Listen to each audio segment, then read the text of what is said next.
안녕하세요. 저는 서울에 살고 있는 30대 중반 여성입니다. 지금은 결혼해서 아들 하나가 있어요. 태어난 게 엊그제 같은데 벌써 초등학교에 가네요. 제 인생의 전부와 같은 아이입니다. 결혼한 걸 후회했던 적이 너무 많지만 다시 돌아간다고 해도 할 것 같은 이유이기도 하고요. 만약 남편과 결혼하지 않았으면 제 아들을 만날 수 없었을 테니까 말입니다.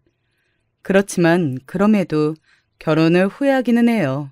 그건 순전히 남편과 시댁 식구들 때문입니다. 뭐 결혼을 후회하는 대부분의 사람이 그렇겠지만 말입니다.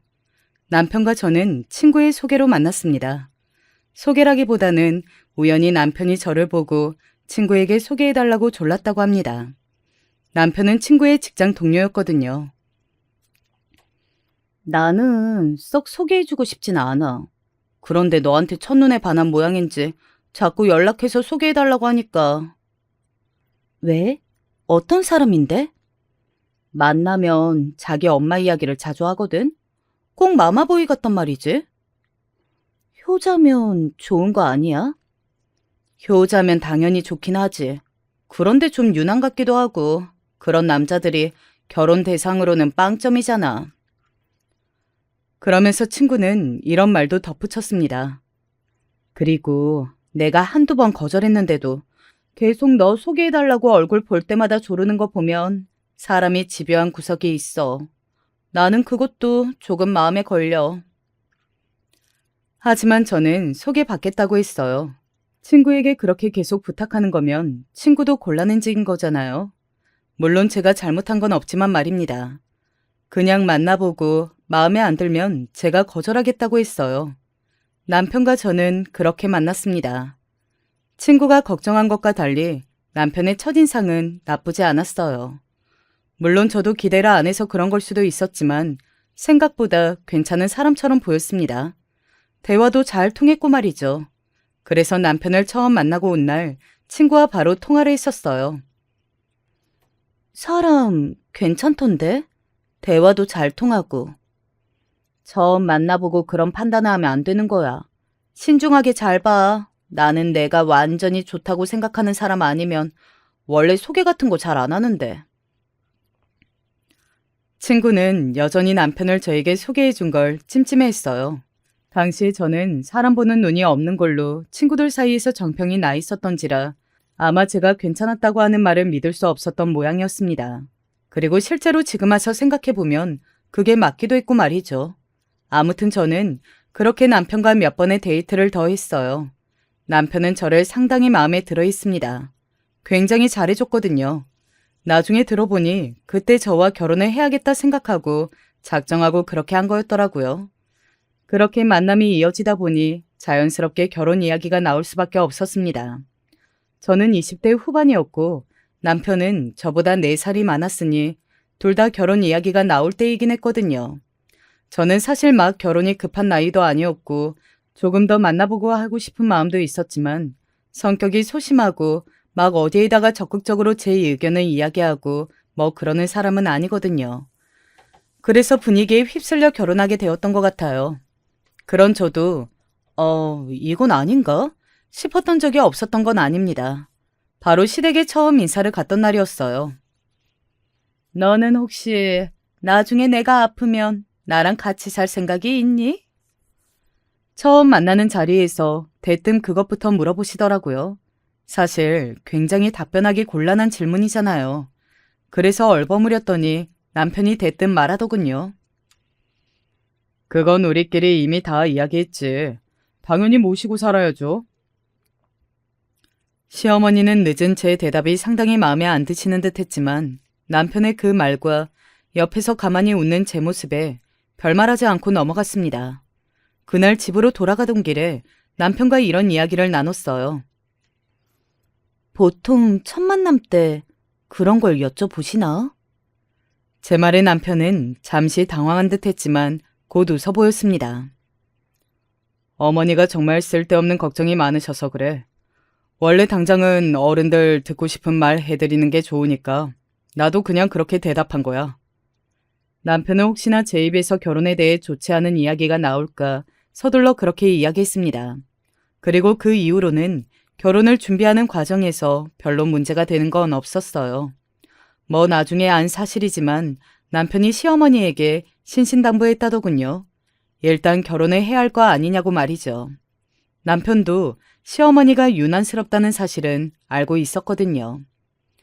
남편의 집안과 저희 집안은 큰 차이가 없었습니다. 굳이 따지자면 저희 집이 더 낫긴 했어요. 재산이나 그리고 다른 조건들도 다 말이죠. 제가 남편보다 좋은 대학을 나왔고 부모님 직업도 저희 집이 조금 더 나았습니다. 형제들도 저희 집이 남편의 형제들보다 학벌이나 직업이 더 나았고요. 물론 요즘은 그렇진 않지만 그래도 아직은 여자보다 남자 쪽 집안이 조금 더 나은 게 대부분이긴 하잖아요. 별 차이 나지 않는다고 해도 저희 부모님 입장에서는 조금 아쉬울 수도 있는 부분인데 부모님은 정말 티라고는 내신 적이 없어요. 오히려 조건보다는 아껴주는 사람을 만나서 하는 결혼이 훨씬 더 행복할 거라며 남편과의 결혼을 좋아하셨습니다. 저를 아끼고 사랑하는 게 눈에 보인다고 말이죠. 혼수나 예단 같은 문제로도 조금 마찰이 있을 뻔했지만 남편이 중간에서 어떻게 했는지 어느 순간 시어머니가 그 말을 하지 않으셨어요. 그래서 그냥 남들 하는 만큼만 주고받았습니다.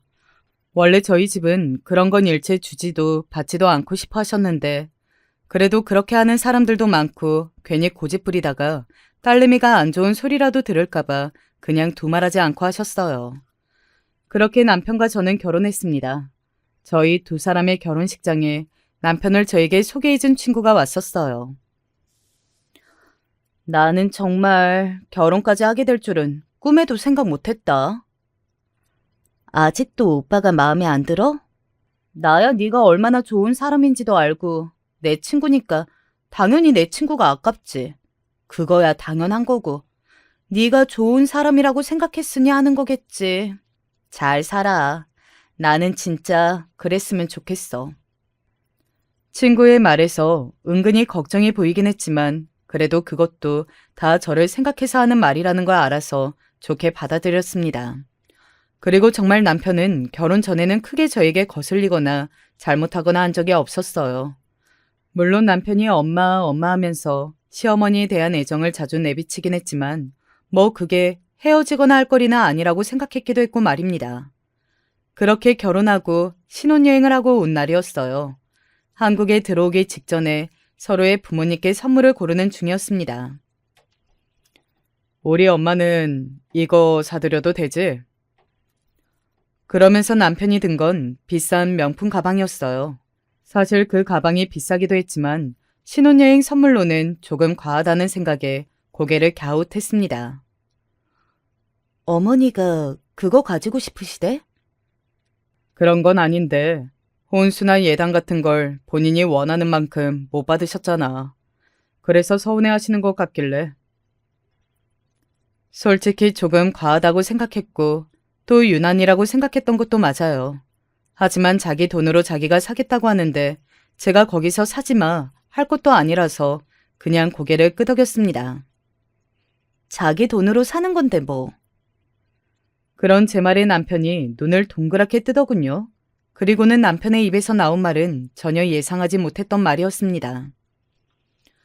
신혼여행 선물은 당신이 우리 부모님 거, 내가 당신 부모님 걸로 사는 거 아니야? 당신이 사드려도 되지? 라고 물었잖아. 그러면 그건 당신이 사드리겠다는 말 아니야? 아니, 그 말이 아니고. 정 사드리고 싶으면 당신 돈으로 사드려. 나는 그 정도 명품 가방을 바로 한 번에 살 만큼 부자도 아니고 넉넉하지도 않아. 나도 장모님께 명품 가방 사드리면 되잖아. 우리 엄마는 어차피 그런 거 부담스럽다고 받지도 않으셔. 그런 제 말에 남편이 입을 꾹 다물더군요. 한참을 그러고 있길래 삐졌구나 했습니다. 그런데 한편으로는 정말 앞으로가 걱정되긴 했어요. 사사건건 이런 식으로 부딪히지 않을까 하는 생각이 먼저 들었거든요. 한참을 말이 없던 남편이 굉장히 꽁한 얼굴과 목소리로 저에게 말했습니다. 자기는 우리 부모님께 돈 쓰는 게 아까워? 순간 제가 말을 잘못 들었나 했어요. 지금 그 말이 아니잖아. 내가 그만큼 능력이 안 되는데 과한 걸 사자고 하니까 그런 거지. 나는 우리 부모님께도 그런 과한 선물 안 해봤고 안 할 거야. 또 바라시지도 않고. 자기 부모님께만 안 하시는 게 아니고 우리 부모님께도 안 한다는데 거기서 무슨 더 할 말이 있었겠어요. 그래도 시부모님은 다르지 않냐고 툴툴거리는 남편에게 뭐가 다르냐. 우리 부모님도 자식 낳아서 곱게 잘 키우신 건데 하니 더 이상 말은 하지 않았습니다. 하지만 그러고 시댁까지 가는 그 며칠 동안 내내 빈정이 상한 티를 계속 냈어요. 그래서 신혼여행의 마무리가 좋지 않았다는 건 아직도 기억납니다. 그리고 저희 집에 인사를 갔다가 시댁으로 갔어요. 시어머니의 선물도 당연히 사갔습니다. 명품 가방은 아니었지만 지갑을 사갔어요. 사실 그것도 원래 제가 생각했던 것보다 비싼 선물이긴 했었거든요.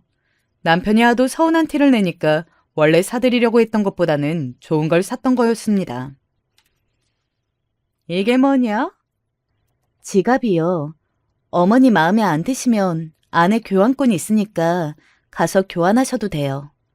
나름 고른다고 골랐는데 마음에 드실지는 모르겠네요. 제 그 말에 시어머니는 지금 무슨 말을 하는 거냐는 듯 저를 빤히 보다가 말하더군요.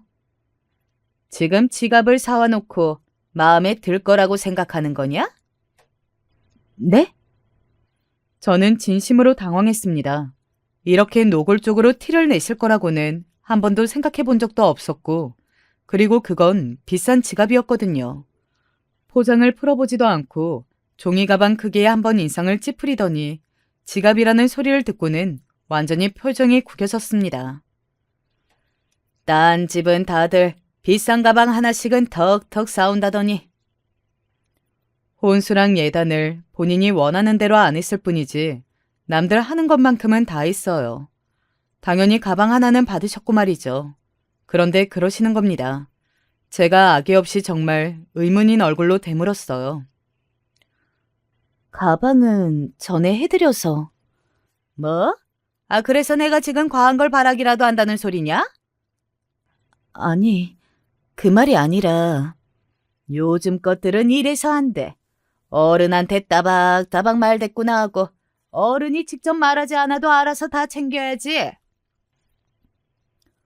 그러면서 저에게 종이 가방을 집어 던지셨어요. 물론 제가 맞은 건 아니었지만요. 너나 가져가서 써라.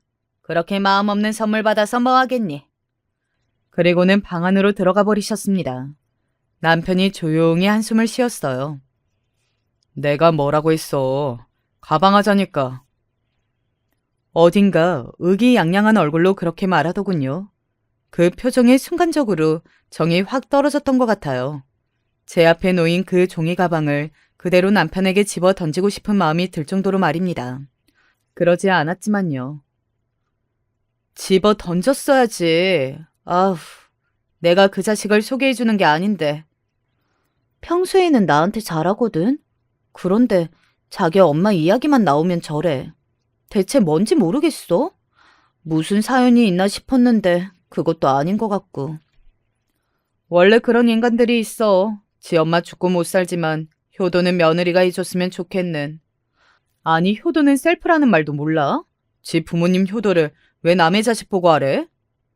친구가 저를 대신해 한참을 욕을 하더니 씩씩대는 말투로 말하더군요. 그래서 지갑은 어떻게 했어? 그렇게 화를 내시는데 어떡해. 그냥 환불하고 가방 사드렸어. 근데 그것도 마음에 안 드시나 보더라. 거기서 환불하고 가방을 사면 어떡해. 버텼어야지. 근데 이번에는 또 뭐가 마음에 안 드는데? 비싼 거 아니라고. 시어머니는 원하는 브랜드의 가방이 있으셨던 것 같더라고요. 그래서 그거보다 살짝 낮은 가격의 명품 가방인 게 이번에는 마음에 들지 않으신 것 같았습니다. 하지만 이번에는 저도 물러서진 않았어요. 제가 엄청나게 부자도 아니고 이제 결혼도 했으니 아이도 낳고 하려면 돈도 모아야 하잖아요. 이것도 제 기준에서는 무리한 거예요. 그런 제 말에 시어머니가 인상을 썼습니다. 내가 자식들 사정도 생각 안 하고 때만 쓰는 노인네로 보이냐? 솔직히 그렇다고 생각했지만 괜한 분란을 더 만들고 싶지는 않았습니다. 아니, 그냥 제 사정을 말씀드린 거였어요. 제가 오빠보다 연봉이 많다고는 해도 직장인 월급 뻔하잖아요. 그 말에 입을 딱 다물더군요. 자기 아들이 며느리보다 못하다는 게 시어머니에게는 엄청난 콤플렉스 같은 거였거든요. 전에도 비슷한 걸로 자존심 상한다는 말을 누군가에게 했던 걸 우연히 들었던 적도 있었고 말입니다. 그래, 알겠다. 고맙다. 굳은 얼굴로 그 선물을 그렇게 받아서 들었던 기억이 납니다. 남편이 우리 엄마에게는 선물 뭐 했냐고요? 화장품 세트 했어요. 엄마는 그마저도 너무 감사하다고 웃으면서 받았고 말입니다. 솔직히 속이 빤히 보이는 그 모습에 또 정이 떨어지긴 했지만 애써 그런 모습에 화내지 않으려 모른 척했던 것 같아요. 그러면 안 되었던 건데 말입니다. 시어머니가 저한테만 그랬던 건 아니었습니다. 2년 뒤 도련님이 결혼하셨는데 동서가 될 사람에게도 똑같이 굴었어요. 더구나 동서는 도련님보다 조건이 살짝 좋지 않은 편이었거든요. 학교도 집안도 그리고 지금 다니는 회사도 말이죠. 그래서 아들 가진 유세를 저한테보다 훨씬 더 떠셨습니다. 혼수랑 예단은 이 정도는 받아야겠다. 내가 아들 둘 있는데 이 정도 가방도 없다는 게 말이 되는지 원. 그러면서 저한테 원하는 만큼 받지 못한 걸 또 분통스러워 하더군요. 동선에는 저나 저희 집보다 더 목소리를 내는 집이 아니었기 때문에 게다가 도련님이 직장도 더 좋고 집안도 더 괜찮으니 숙이고 들어오는 게 컸습니다. 게다가 동서와 도련님이 동갑이었거든요. 그게 요즘에는 정말 문제가 되는 게 아니지만 시어머니는 여자 나이가 30이 넘으면 어쩌고 거리시며 마음에 안 드는 티를 팍팍 냈어요. 뭐, 내가 다 해야지. 동서는 저랑 동갑이었거든요. 그래서 어딘가 마음이 더 쓰였습니다. 당시에는 제가 만삭이어서 결혼을 준비하는 과정을 제대로 보거나 듣지 못했는데 나중에 전해 들은 걸로는 정말이지 가관 그 자체였다고 하더라고요. 동서는 대출까지 받아서 어머니 혼수랑 예단을 해드렸다고 하더군요. 나중에 그 사실을 알고는 왜 그렇게 바보 같은 짓을 했냐고 되물었어요. 그때는 제가 정말 어린 줄 알았거든요. 한참을 모자란 상태에서 하는 결혼이니 최대한 안 좋은 소리를 듣고 싶지 않았다고요. 뭐 그 심정도 이해가 가지 않은 건 아니었습니다. 아무튼 시어머니는 저와 동서에게 정말 나쁜 시어머니였어요. 저는 아이를 낳고 한 6개월 정도 육아 휴직기를 가진 다음 금방 다시 복귀를 했거든요. 사실 시어머니도 그렇고 남편도 그렇고 조금 더 쉬거나 아니면 이참에 회사를 그만두고 집에서 살림하길 바라는 기색이었지만 저는 단칼에 거절했었습니다. 요즘 경기가 얼마나 힘든데. 나 이제 그만두면 다른 곳 취직 못해. 누가 애 있는 경단녀를 취직시켜줘. 집에서 살림하면 되잖아. 오빠, 요즘 같은 시대에 그래서 어떻게 먹고 살아? 조금 아끼면서 살면 되지. 동생은 그러던데? 각자 집 사정은 다 다른 거지. 나는 일하면서 살 거야. 그게 좋아. 도련님네는 동서가 아이를 가지자마자 일을 그만뒀거든요. 물론 그렇게 해도 아끼면서 살면 사라질 겁니다. 하지만 저는 회사에 다니는 게 좋았고 살림이 적성에 맞는 사람도 아니었어요. 게다가 제가 일을 그만두면 시어머니가 보나마나 시집살이를 시킬 게 뻔했기 때문에 지금이 나았어요. 바쁘다는 핑계로 거절할 수 있는 것들이 많아졌으니까요. 모든 건 제 예상대로 굴러갔습니다. 시도 때도 없이 동서를 불러내서 일을 시키고 되도 않는 심부름을 시키고 무슨 종처럼 동서를 굴렸거든요. 한 번은 제가 동서에게 이야기한 적도 있어요. 어머님, 좀 너무하시지 않아? 동서가 확 잘라봐. 저는 성격이 그런 말을 못하는 성격이라. 그러면 내가 대신해줘? 아니요, 괜찮아요. 저는 시끄러워지는 게 더 싫어요. 동서는 순응하는 게 보였습니다. 그럼에도 시어머니의 구박이 조금 심해지는 것 같으면 제가 먼저 이야기를 하곤 했어요. 하루는 시어머니의 생일상을 차리는 날이었는데 먹고 싶은 걸 이것저것 굉장히 많이 말씀하시더라고요. 우리 집 식구가 몇인데 그거 다 못 먹어요. 반으로 줄이죠. 내 생일인데 내가 먹고 싶은 것도 다 못 먹니? 다음에 또 드시면 되잖아요. 그날 다 못 먹으면 버려야 하는 건데 음식 남기고 버리면 벌 받아요. 제 그 말에 시어머니는 욱한 듯 보였지만 가만 계시던 시아버지가 거들었습니다. 그건 그네 말이 맞아. 그렇게 많이 해서 다 못 먹으면 그게 낭비지. 시아버지는 낭비를 굉장히 싫어하셨거든요. 그 때문에 시어머니가 가지고 싶은 게 있어도 눈치 보느라 함부로 사지 못했다고 남편이 이야기했던 적이 있었습니다. 그래서 어머니가 가지고 싶다는 건 다 해드리고 싶다는 식으로 이야기했던 적도 있었고요. 예, 알겠어요. 시어머니는 입이 잔뜩 튀어나와서는 어쩔 수 없이 알겠다는 식으로 이야기를 했어요. 그리고 돌아가던 날 남편이 저에게 시비를 걸어왔습니다. 어른이 드시고 싶다는데 생일날 그거 하나 마음대로 못 드시게 아버지 앞에서 꼭 그렇게 이야기해야겠어? 그래서 처음에 내가 드시고 싶은 거 잘하는 맛집 가서 조금씩 사다 드린다고 했잖아. 그런데 그건 싫으시다며. 꼭 자기를 위해서 며느리들이 하는 음식으로 드시고 싶으시다며. 그거 누가 다 해야 하는 건데? 당신이 할 거야? 그거 하루를 못해서 이러냐? 너는 우리 엄마 아빠 생일에 뭐 하는데 나는 하루라도 하지. 갑자기 욱해서 소리를 지르니 남편이 더 이상 아무 말 하지 못했습니다. 실제로 저희 부모님 생신 때는 제대로 뭘 챙겨준 적이 한 번도 없었거든요. 밥을 사는 것도 저였고 용돈을 드렸던 것도 저였으니 말입니다. 너도 그럼 우리 엄마 생일에 우리 집에 가서 미역국 끓여. 아니, 뭐 말을 그렇게 해. 네가 먼저 시비 걸었잖아. 그날은 그렇게 마무리되었어요. 남편도 더는 저에게 뭐라 말하지 않았고 말이죠. 물론 시어머니는 아니었지만요. 이렇게 가짓수가 적은 생일상은 처음 받아본다. 맛이 이게 뭐니? 나같이 불쌍한 여자는 세상 그 어디에도 없을 거다. 아니었어요. 생일상은 그 누가 봐도 으리으리했습니다. 상다리가 부러져라 차려져 있어서 더 이상 음식을 놓을 곳도 없었어요. 게다가 저나 동서도 생일 선물로 현금을 섭섭치 않게 드렸고 말이죠. 하지만 시어머니의 욕심은 정말 끝을 몰랐습니다. 그게 다 어울려 다니는 다른 할머니들 때문인 것 같았고 남편이 언젠가 한번 말했던 적이 있어요.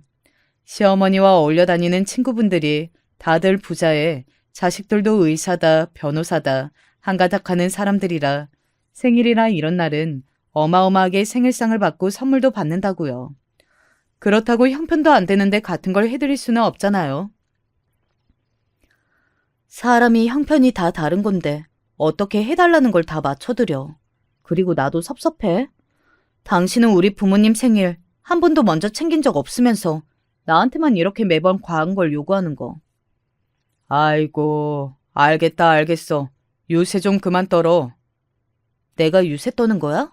당신이랑 어머님이 과한 걸 바라니까 하는 말이지. 제 말에 남편은 듣기 싫다는 듯 방 안으로 들어가 버리더군요. 그렇게 한 해, 두 해가 지나면서 남편과 제 사이는 점점 멀어져 갔습니다. 저는 점점 그런 시어머니와 남편의 태도가 거슬렸고 남편은 자신의 생각이나 태도를 바꿀 생각이 없어 보였으니까요. 그러던 어느 날이었어요. 제가 야근이다 뭐다 해서 정신이 한참 없던 사이에 시어머니의 생신이 걸린 겁니다. 그때가 회사에서도 중요한 프로젝트를 하던 때였고 저는 회사 일로 너무 바빠서 미리 이야기했었거든요. 이번 시어머니 생신은 당일 월차를 쓰지 못할 것 같다고 말이죠. 그랬더니 노발대발 하시더군요. 회사 일 그게 뭐라고 시어머니 생일 하나도 못 챙긴다는 거야? 그렇게 따지면 시어머니 생신은 매년 돌아오지만 지금 제가 하고 있는 프로젝트는 다시 돌아오지 않은 중요한 기회였거든요. 하지만 싸우고 싶지 않아 아무 말 하지 않았어요. 남편도 거들더군요. 진짜 그날 하루도 못 빼? 가족이 제일 중요한 거 아니야? 정말 기가 찼습니다. 얼마 전에 지나간 우리 엄마 생신 때는 야유회 간다고 밥 먹으러도 못 온 사람이 할 말은 아니지 싶어서 노려봤어요. 그랬더니 자기도 얼마 전에 자기가 한 짓이 생각이 났는지 입을 다물기나 하더군요. 시어머니의 한바탕 난리치는 걸 한 귀로 듣고 한 귀로 흘린 뒤 지끈지끈 아파오는 머리를 부여잡고 집으로 돌아가던 길에 제가 남편에게 이야기했습니다. 앞으로 나한테 어머니 생신 이야기 꺼내지 마. 나도 이제 당신이 한 만큼 할 거니까. 자기는 우리 부모님 생일에 10원 한 장 안 쓰면서 매번 나한테는 왜 이러는 건데? 그래, 너 잘났다 잘났어. 어떻게 이렇게 드센지. 아휴, 너 하고 싶은 대로 다 하고 살아. 지금 같았으면 그 말을 듣자마자 뭐라고 이야기하고 싸웠을 텐데 그때는 저도 정말 힘들었던 때라 말하지 않았습니다. 그러고 1년 동안은 정말 냉정 그 자체였어요. 저도 회사 일이 더 바빠져 집안일에 화낼 힘도 없었고 남편도 그런 저를 건들지 않았으니까요. 시어머니의 화풀이는 오롯이 동서를 향했고 사실 저도 알고 있긴 했지만 상당히 지쳤었던지라 그런 동서를 모른 척했습니다. 돌이켜보면 그러지 말았어야 했는데 하는 후회가 들어요. 그러던 중 제 이 모든 것들을 한 번에 폭발시킬 사건 하나가 발생하게 됩니다. 때는 바로 저의 친정엄마 생일이었어요. 내가 오늘 식당 예약해놨어. 어머님 아버님 모시고 가자. 남편이 그런 말 하더군요. 웬일로 저러나 싶었습니다. 평생 장인어른, 장모님 생일이라고는 먼저 챙겨본 적 없던 사람이 말이죠. 부모님께도 이야기했더니 두 분 다 놀라워하시더군요. 그리고 기대도 하시고 말이죠. 박서방이 나이가 들더니 절도 드나? 평생 가야 밥 한 번 먹자고 먼저 이야기한 적 없는 사람인데. 그러게, 무슨 일이라니? 그러니까 말이에요. 가게 이름도 무슨 관이던데? 한식집인가 봐요. 시집 잘못 보냈다고 그렇게 후회를 했는데 이제 조금 나아지려나 보네. 엄마가 남편을 정말 많이 원망했거든요. 안 그래도 아깝다고 여기며 시집 보낸 딸인데 가서 척하나 저한테 하는 걸 보고 있으니 속이 터진다면서 말이죠. 얼마 전에는 저에게 먼저 이혼 이야기를 할 만큼 사위인 남편을 마음에 들어하지 않았어요. 그리고 대망의 엄마 생일 아침이 밝았습니다. 엄마는 그래도 사위가 밥을 사준다고 아침부터 일어나 곱게 화장도 하고 옷도 깔끔하게 차려입었어요. 그건 아버지도 마찬가지였습니다. 사실 저도 그랬거든요. 그런데 남편 반응이 좀 이상했어요. 뭘 그렇게 차려입어? 밥 한 끼 먹는 건데. 그래도 좋은 식당 가는데 이 정도는 입어야지. 그렇게 말하는 남편의 차림이 정말 집 앞 식당에 가는 차림이더라고요. 그래서 물었습니다. 당신 그렇게 입고 가게? 이게 어때서? 밥 먹는 데는 편한 게 최고지. 그렇게 말하며 남편이 먼저 집을 나섰어요. 저는 고개를 갸웃했지만 뭐 그럴 수 있다고 생각하고 따라갔습니다. 그리고 남편이 예약했다는 그 식당에 도착했어요. 여기가 맞아? 제가 너무 당황해서 먼저 물었습니다. 남편이 저와 엄마 아빠를 모시고 간 건 다름 아닌 동네 국밥집이었어요. 막 비싼 국밥집 이런 것도 아니었고 그냥 동네 어디나 있을 법한 그런 국밥집 말입니다. 왜? 여기 맛있어. 남편이 그렇게 말하며 먼저 안으로 들어갔습니다. 저는 믿을 수가 없었어요. 아니 장모님과 장인어른 생신이라고 밥 사드린다고 예약까지 해뒀다면서 데리고 온 것이 8,000원짜리 국밥을 파는 식당이라뇨. 순간 부모님 보기 부끄러운 마음에 얼굴에 열이 확 올랐습니다. 아니, 저 사람이 지금 미쳤나? 그리고 그 다음에는 분노가 차올랐어요. 아무리 생각해도 이건 저와 저희 부모님을 모욕하는 걸로 밖에는 생각이 들지 않았습니다. 제가 너는 우리 부모님 생신 때 한 게 뭐가 있냐는 말에 화가 나서 일부러 이런다고밖에 생각이 들지 않았어요. 제가 완전 화가 난 상태로 남편을 그 자리에 잡아 죽을 듯이 식당 안으로 들어가자 엄마가 저를 잡았습니다. 일단은 오늘은 소란스럽게 하지 말자. 아니, 아무리 그래도. 엄마 말대로 해. 오늘 엄마 생일이잖아. 정말 눈물이 날 정도로 분하고 또 남편이 미웠지만 아빠 말처럼 오늘은 엄마 생신이니 참기로 했어요.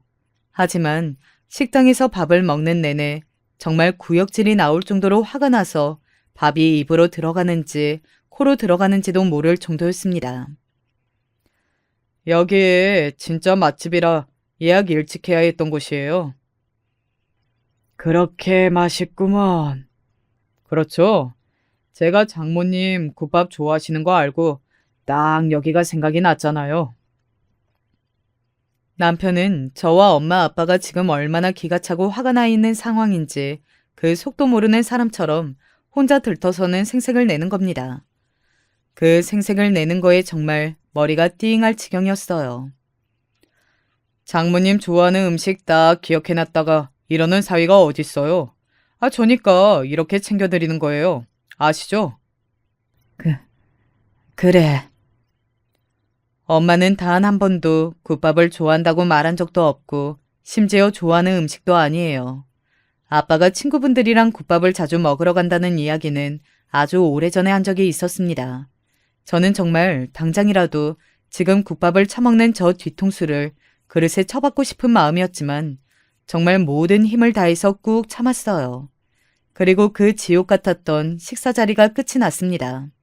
남편은 선물도 용돈도 그 무엇도 준비하지 않았어요. 한 사람당 8,000원짜리 국밥이 전부였습니다. 그걸 사주면서 생색이라는 생색은 다 냈어요. 그 순간 모든 정이 다 떨어지면서 이 사람에게 나와 우리 부모님은 딱 이 정도구나 하는 생각이 들더군요. 그리고 더는 저 사람과 가족으로 살 수 없겠다는 생각도 말입니다. 그리고 저는 바로 이혼 전문 변호사를 찾아갔어요. 그동안의 이야기들을 했더니 충분한 유책 사유가 된다고 하더군요. 그런 문제로 이혼하러 오는 사람들이 많다면서 말이죠. 일단 남편에게는 말하지 않은 채로 있었습니다. 그리고 며칠이 지났어요. 시어머니의 생신이었습니다. 사실 시어머니의 생신에는 어떻게 하나 보자 하는 마음으로 더 말하지 않은 것도 있었어요. 그런데 남편은 정말이지 상상을 초월하는 사람이었습니다. 어디까지 하나 두고 보니 정말 끝을 모르더라고요. 저는 제 통장에서 돈이 인출되면 저에게 문자가 오게 설정해뒀거든요. 그런데 문자가 온 겁니다. 900만 원이 인출되었다고 말이죠. 정말 놀라서 문자를 확인하니 무슨 안마의자? 라고 적혀 있더라고요. 그 현금 카드를 가지고 있는 사람은 저 말고는 남편뿐이었기에 바로 남편에게 전화를 했습니다. 이게 뭐야? 뭐가? 내 카드로 왜 900만 원을 긁어? 안마의자는 왜? 사실 그때가 다음날 바로 시어머니 생신이었기 때문에 왜인지는 너무 잘 알고 있었습니다. 하지만 한 번 더 물어본 거였어요. 그런데 남편의 입에서 나온 말이 정말 기가 막혔습니다. 그게 당신한테 바로 연락이 가? 너 지금 장난하니?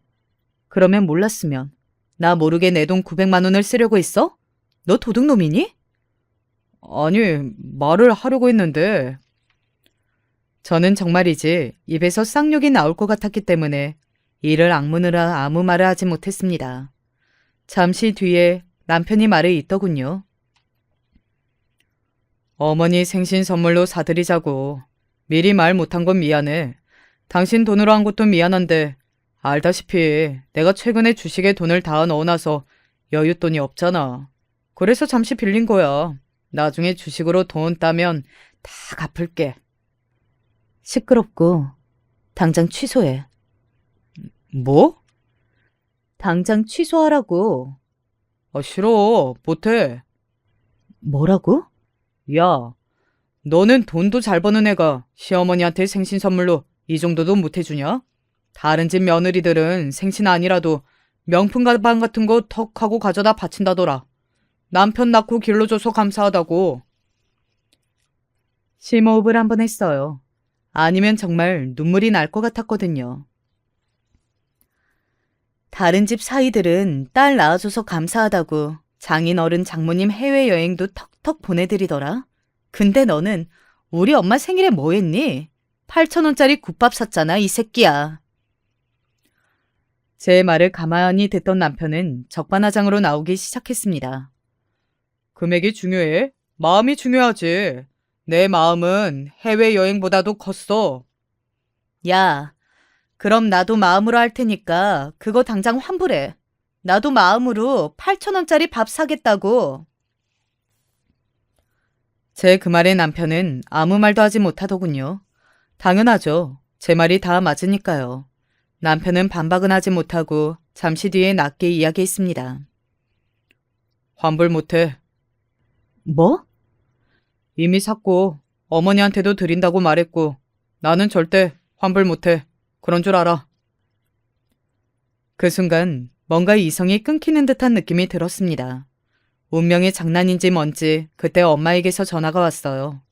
엄마의 목소리를 듣자마자 눈물이 폭포수처럼 쏟아져 흘렀습니다. 여태 서운했던 거, 남편이나 시어머니가 저한테 했던 것들을 다 엄마에게 이야기했어요. 꺽꺽거리면서 말이죠. 사실 그동안은 엄마가 속상해할까봐 이야기 안 한 것들이 많았거든요. 뭐 남편이 하는 걸 보면서 어떤 사람인지 대충 짐작은 다 하셨겠지만 말이에요. 그 집 주소 불러봐라. 끝까지 가만히 다 듣고 있던 엄마는 내일 생일잔치가 있을 시댁의 주소를 불러보라고 하더군요. 이유를 물었지만 엄마는 끝까지 이야기해주지 않고 주소만 물어봤습니다. 그래서 이야기했어요. 어차피 이혼도 마음먹었고 이판사판이다 하는 마음의 말입니다.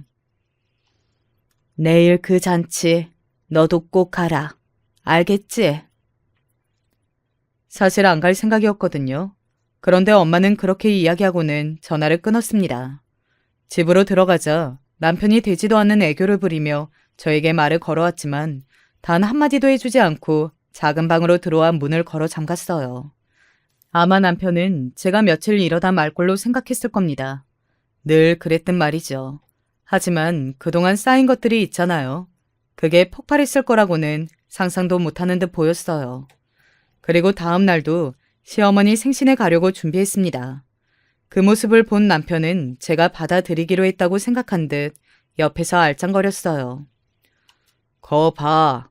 가만히 생각해보니까 해드려도 되겠다 싶지? 여보, 이게 다 미래를 위한 투자라니까. 부모님 돌아가시면 그 집 우리가 물려받을 건데, 그리고 그 안마 의자도 우리께 되는 거고. 제가 아무 대꾸도 하지 않자 잠시 눈치를 보더니 나갈 준비를 하더군요. 저도 조용히 따라 나섰습니다. 그리고 가는 내내 저에게 말을 걸었지만 정말 단 한마디도 하지 않았어요. 그날은 어제 친정엄마의 말대로 아이는 다른 집에 잠시 맡겨둔 상태였거든요. 애는 나중에 데려올 거예요. 지금은 친구 집에 있어요. 할머니 생일인데 데리고 왔어야지. 제가 그 말에 대꾸도 하지 않았습니다. 그리고 거실 한복판에 이미 배송된 안마의자를 빤히 봤어요. 제가 그걸 보는 걸 알아챈 시어머니는 더 말을 하지 않고 헛기침하며 자리에 앉더군요. 너 결혼하고 제대로 된 선물은 처음 받는구나. 매번 그 선물 같지도 않은 것들만 가져오더니 이제야 정신을 차렸네. 가만 듣고 있자니 열이 뻗쳐서 더 이상 참고 있을 수 없던 그때였어요. 띵동 하고 초인종 소리가 들렸습니다. 그곳에는 모두 와 있었거든요. 도련님네 식구들, 그리고 저희 식구, 시어머니, 시아버지 모두 다 말이죠. 시어머니는 올 사람이 없는데 라며 중얼거리며 문을 열었습니다. 그리고 모두가 놀랐습니다. 그곳에는 저희 엄마가 서 있었거든요. 사돈이 여긴 어쩐 일로? 맡겨둔 거 있어서 가져가려고 왔어요. 엄마는 그렇게 말한 뒤 성큼 집 안으로 들어왔어요. 엄마의 손에는 커다란 망치가 들려 있었습니다. 저는 엄마의 성격을 아는지라 그 자리에서 굳었어요. 지금부터 엄마가 뭘 할 건지 너무나 예상이 가능했기 때문입니다. 다치니까 다들 물러서요. 엄마는 그렇게 말한 뒤 거실 한복판에 있는 안마의자 쪽으로 갔어요. 이거 맞지? 그렇게 말하고 저를 가만히 보길래 저도 모르게 고개를 끄덕였습니다. 그리고 그 이후로 모든 분이 상상하시는 대로 그야말로 난리가 났어요. 엄마가 망치로 그 포장도 채 뜯기지 않은 안마의자를 부수고 있었거든요. 아, 장모님, 지금 뭐 하시는 거예요? 아이고, 사돈, 안 사돈. 아니, 사돈, 지금 미치셨어요? 얘야, 당장 경찰에 신고해. 당장! 하지만 너무 놀란 사람들은 그 누구도 경찰에 신고하지 못했어요. 그렇게 한참을 안마의자를 내려치던 엄마는 분이 좀 풀렸는지 아니면 힘이 딸렸는지 저희 쪽으로 돌아섰습니다. 그리고는 말했어요. 곧 쓰레기 치우시는 분들이 오셔서 이 안마의자 가져가실 거예요. 사돈 지금 미치셨어요? 이게 지금 무슨 내 딸 몰래 내 딸 돈 훔쳐다가 산 거면 이것도 우리 마음대로 해도 되는 거 아닌가요? 어디 신고해 보세요. 내 딸 돈 훔쳐갔다고 나도 신고할 거니까. 그 말에 시어머니는 놀라서 입만 번긋거릴 뿐 아무것도 하지 못했어요. 그도 그럴 것이 그 장면이 너무나 충격적이긴 했습니다. 모두가 놀랄 만큼 말이죠. 그리고 박서방. 네. 그리고 남편은 군기가 바짝 들어 까뜻하게 대답했어요. 저는 남편이 저희 엄마 말에 그렇게 까뜻하게 대답하는 모습은 처음 봤습니다. 아마 곧 이혼 서류가 날아올 거야. 그러면 거기에 도장 곱게 찍어서 다시 보내. 양육권은 물론 엄마가 가져올 거야. 주식 투자로 돈도 없고 월급도 부인보다도 적고 또 아들이랑 놀아준 시간도 없어서 엄마만 찾는 아들의 양육권을 설마 가져갈 생각은 아니겠지?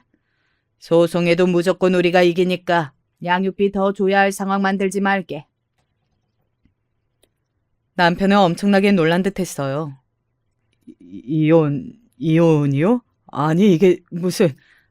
자기야, 정말이야? 이혼해?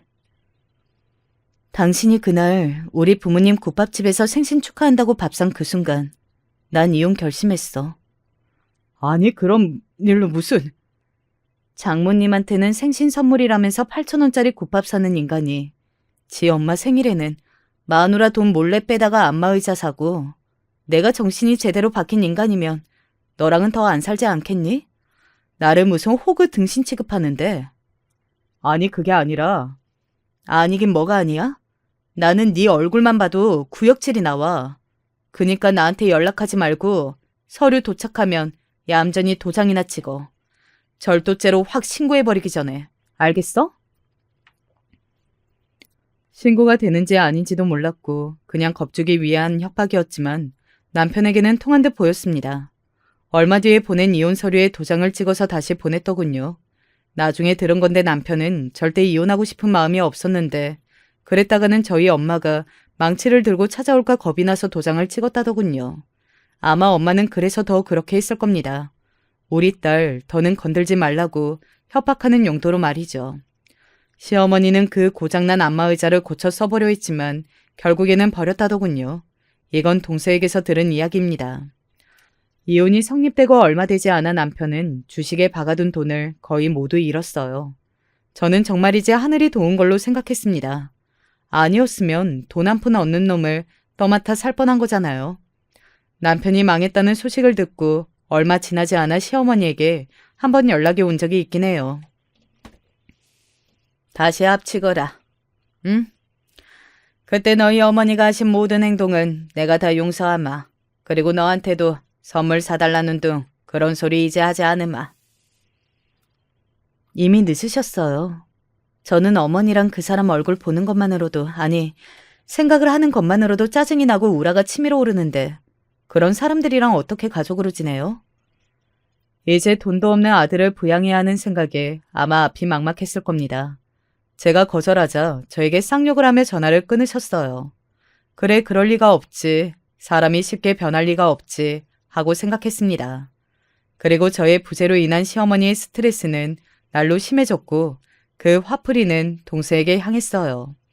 이 이야기를 들었을 때 정말 동서에게는 미안했던 기억이 납니다. 참다 못한 동서는 결국 이혼 소송을 했고 그동안 시어머니의 학대에 대한 증거를 차곡차곡 모아놨던 모양인지 재산 분할의 위자료에 합의금까지 받고 이혼했다더군요. 물론 태어난 지 얼마 되지 않은 갓난쟁이의 양육권도 말이죠. 시어머니는 결국 본인이 하고 싶은 대로 며느리 둘을 그렇게 괴롭히다가 아들 둘을 이웃남으로 만들고 만 겁니다. 그 뒤로 동서와 만난 적이 있어요. 잘못했다고 다시는 안 그럴 테니 다시 합치라고 하는 걸 거절하자마자 2년 전연하면서 쌍욕을 하더라고요. 형님한테도 그랬어요? 당연하지. 그 양반은 죽을 때까지 그 병 못 고쳐. 동서에게도 찾아와 빌다가 안 통할 것 같으니 욕을 퍼붓고는 침까지 뱉고 돌아가셨다고 말이죠. 그렇게 효자이던 아주버님도 돈 없으니까 연락 한 번 없이 안 오더라고요. 자기가 효도하기는 싫으신가 봐요. 왜 자기가 안 하고 부인을 이용해서 효도하려고들 하는 걸까? 그러니까요. 저와 동서는 아직도 종종 만나면 예전 이야기라 하며 스트레스를 풀곤 합니다. 아, 그리고 제가 소개해준 직장도 다니면서 이제는 돈도 벌고 있어요. 어떻게 보면 둘도 없는 친구 사이가 된 거죠. 그리고 얼마 지나지 않아 시댁에 이사했다는 이야기를 들었습니다.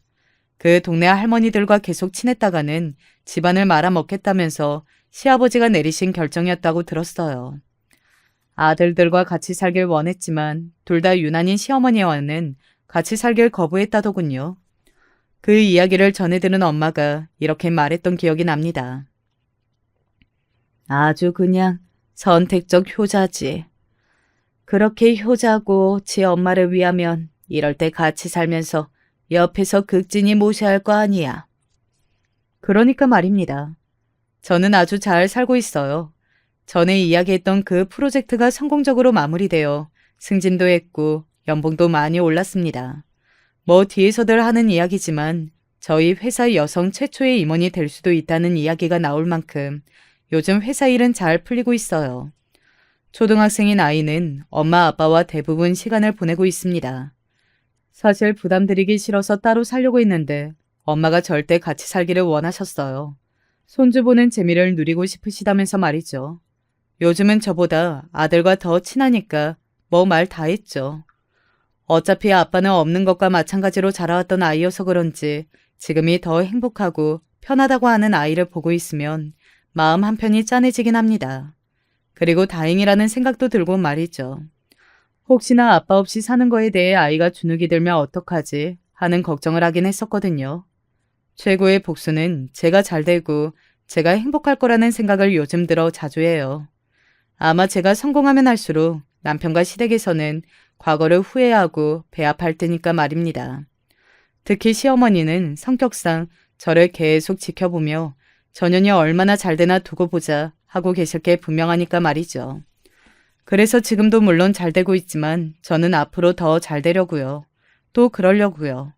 제 이야기는 여기까지입니다. 길다면 길고 짧다면 짧은 이야기였죠. 저는 순식간에 한 것 같은데 들으시는 분들은 어떠셨을지 모르겠네요.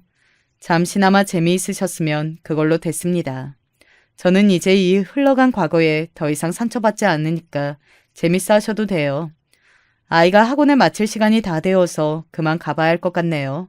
오늘은 몇 달 만에 받은 월차인데 아이와 맛있는 걸 먹으러 가기로 했거든요. 끝까지 들어주셔서 감사합니다. 남은 하루 즐겁게 보내세요. 여러분 안녕하세요. 저는 70 넘게 나이 먹은 할머니랍니다. 배움이 미흡하여 남들 다 공부할 때 진도를 따라가지 못했다가 결혼하고 나서야 글을 옳게 쓰고 읽을 줄 알게 되었었죠. 저는 이 글들을 뻣뻣하고도 시큰한 손목 힘을 빌려 수기로 씁니다. 이것을 누군가가 컴퓨터 글자로 옮겨주어 유튜브에 보내겠다고 해주었죠. 글발이 시원하지 않아 보잘것없는 완성본이 나올 수 있겠으나 진심을 담아 쓰는 것이니 이왕이면 사연들 중에서 제 것을 뽑아 읽어주신다면 영광이겠습니다. 청자 여러분께서는 저의 가족 중에서 누가 이 글을 옮겨주는 것일지 마치는 소소한 재미도 느껴보셨으면 합니다. 저의 자식으로는 큰아들이 지금 50살이고 딸이 48 먹었습니다. 막내 아들은 44입니다만 자기 형 누나를 따르지 않고 여태 혼자 장가를 안 들었습니다. 다 쭈그러진 피부 가죽에 슬슬 살 만큼 다 산 나이입니다만 저의 마음만은 언제나 이팔 청춘과도 같으니 고난에 찌든 삶 속에서도 한 줄기 흥겨움을 지니고 있습니다. 그래서 마음이 일렁이고 동하게 되었던 것이죠. 바로 TV 속 가수 임영웅을 보면서부터였습니다. 저는 생전 연예인을 이렇듯 좋아해 본 것이 임영웅을 보고 나서가 처음이었어요. 열혈 지지자가 된 저를 향해서 걔 주책바가지라고 흉을 보는 저의 남편이었어요. 그러는 지는 얼마나 잘났기에 나에게 그리 쉽게 지적질을 하고 비난을 퍼부었는지. 남편이란 작자가 저에게 지난 세월 안겨준 것은 순 고통뿐이었습니다. 이런 글을 통해서나마 시원하게 한번 떠들어보고 싶군요. 제가 남편에게 시집온 것이 22살 적의 봄이었습니다. 저는 시집온 직후부터 드립다 고생을 했어요.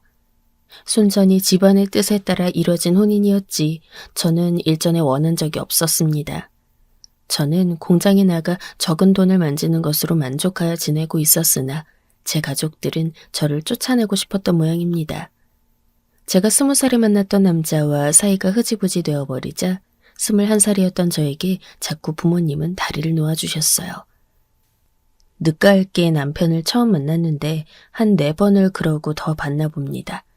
정신 차려보니 저는 남편과 결혼하는 것으로 이미 상황이 다 정리되어 있었어요. 남편은 변변찮은 직업을 가진 자였고 벌이 역시 별 볼 일 없었습니다. 실직의 불안에 시달려야 했죠. 저는 시댁과 한 동네에 살았는데 이게 참 고역이었어요. 남편은 일남 이녀 집안의 셋째였고 저에게는 2명의 신우가 있었습니다. 이 성질 고약한 것들 때문에 제가 얼마나 마음고생이 심했는지 모릅니다. 저는 시집 와서 이듬해 바로 저희 첫째 아들을 낳았는데 출산 후에도 온갖 시댁 집안일을 다 해야만 했고 신우가 살림 차린 집에 가서 정리하는 것도 저의 몫이었습니다. 요리며 빨래, 청소, 시부모 수발까지 제가 독박을 썼어요. 남편은 집안에서 칭찬만 듣고 왕처럼 자라난 아들이었습니다.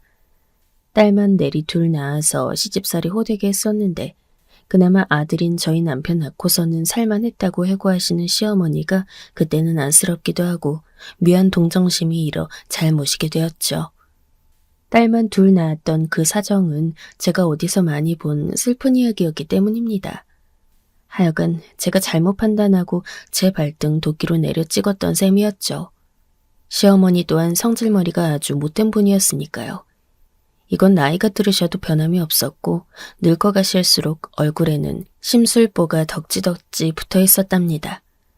저에게 걸핏하면 핀잔을 먹이고 괴롭혔던 신우들은 그러면서 시부모를 제가 모시길 바랐어요. 원래 부모 봉양은 아들이 해야 하는 거 아닌가? 아들이 알아서 모시는 게 맞으니까 올케가 우리 부모님 도맡아야지. 안 그래? 딸인 우리가 어떻게 나서겠어? 아마 아들의 존재를 귀히 여겼던 시부모를 향한 애증을 신우들은 갖고 있었던 것 같아요. 하지만 너무나 억울했던 것은 며느리인 저는 시부모로부터 애정이나 인정을 받아본 적 없단 것이었죠. 맹목적으로 희생정신을 강요당하는 것은 언제나 저였습니다. 그렇다고 시댁에 무슨 탐날 만한 재산이 있었는가 하면 그런 것도 아니었어요. 그 당시에는 몰랐으나 시아버지는 일찍이 치매가 찾아왔던 것 같습니다. 자주 깜빡깜빡하셨고 이상하게 집 밖으로 잘 놔두시는 게 기이했죠. 그러던 어느 겨울날 시아버지는 가족들 아무도 모르게 집을 나가셨다가 사고를 당해 세상을 뜨셨습니다.